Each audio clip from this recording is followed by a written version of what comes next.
السلام علیکم ورحمۃ اللہ وبرکاتہ۔ دارا فارس کا ایک عظیم بادشاہ گزرا ہے۔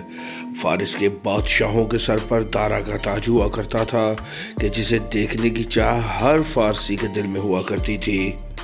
یہ تاج ایک اعزاز تھا کہ جسے پہننے کا خواب ہر فارسی اور شاہی خاندان کے ہر فرد کی آنکھوں میں ہوتا تھا۔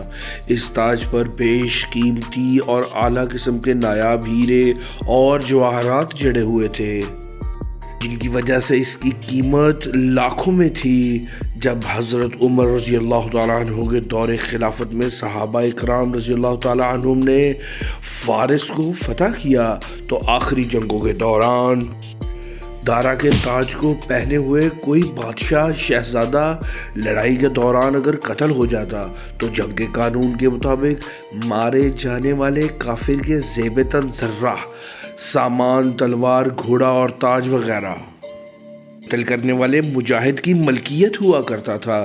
لہٰذا جن صحابی رضی اللہ تعالیٰ عنہ نے اسے قتل کیا وہ تاج بھی انہی کی ملکیت ہو گیا۔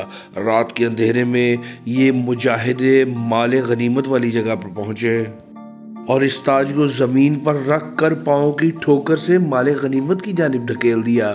وہاں نگرانی پر موجود چوکیدار نے جب دارا کا تاج پھینک کر جانے والے سے اس کا نام پوچھا کہ اے اللہ کے بندے بتا تو صحیح کہ تو کون ہے؟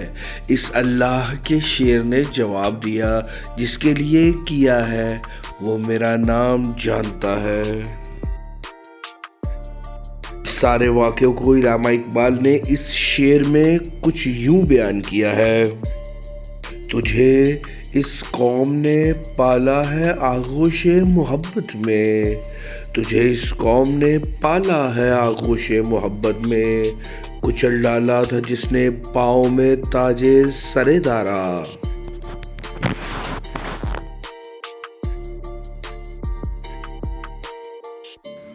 سب دوست ایک بار درود شریف پڑھ لیں۔